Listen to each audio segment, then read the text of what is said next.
joke. A man sitting on the veranda with his wife one night when out of the blue he says, "I love you." His wife says, "Was that you? Or was that the beer talking?" The man says, "That was me, talking to the beer." Maybe you found that funny. I find it hysterical. What makes a joke funny is a question that has beset the human condition since we lost our tails and started walking upright.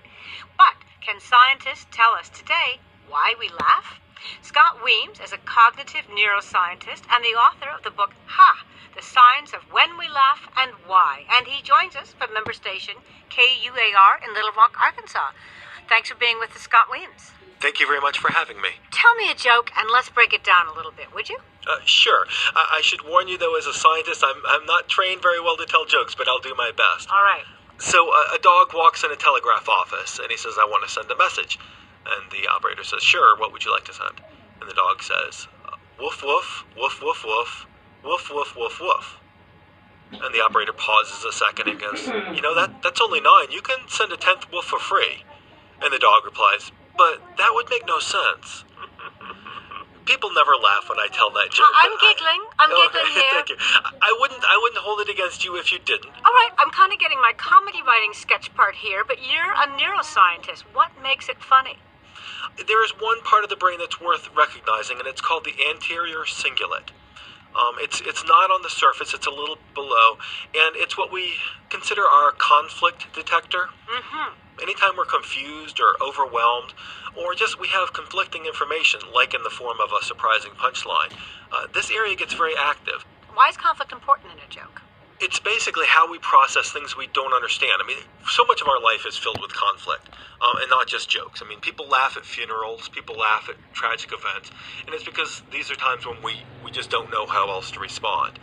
I mean, humor is much broader than just a stand-up routine. It's just how we look at these moments in life where things don't make sense. So laughter is coping, bonding, lessening anxiety, the sense of discovery, surprise, all these things. It is, and I think that's why it's so linked with health benefits as well.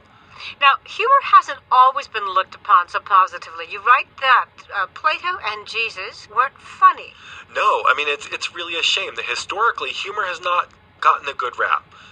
Someone actually counted the number of times that laughter occurred in the Old Testament. The total number is 29, and of those, only 2 are positive. In other words, only 2 are occasions of joy.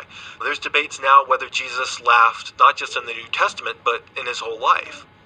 And of course, Plato, Hobbes, Nietzsche, these scholars all had very negative views towards humor because they saw it as something that weak minds did. It's not something that serious people do.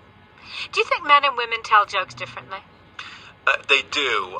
It turns out that women laugh more than men, but they're much less successful in the world of comedy, or at least there are fewer professional female comedians, which is, it's a shame.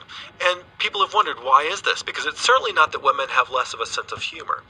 And one evolutionary theory is that the men are raised, and maybe even have an evolutionary benefit, to being the funny people in relationships. We men make women laugh because it's a sign of genetic fitness. A man who can make his partner laugh is more likely to be intelligent and a good caregiver. And that's also why women consistently rate sense of humor as number 1 desired trait in a mate. For men, sometimes it's closer to number 3 after intelligence and good looks. So women maybe aren't given the benefits and the encouragement to be as funny as they could or should be. You want to leave us with one last joke? Oh my. Okay, I have had bad success with this in the past, but I will give it a try. 2 fish are swimming in a tank, and one looks to the other and he says, "Do you know how to drive this thing?"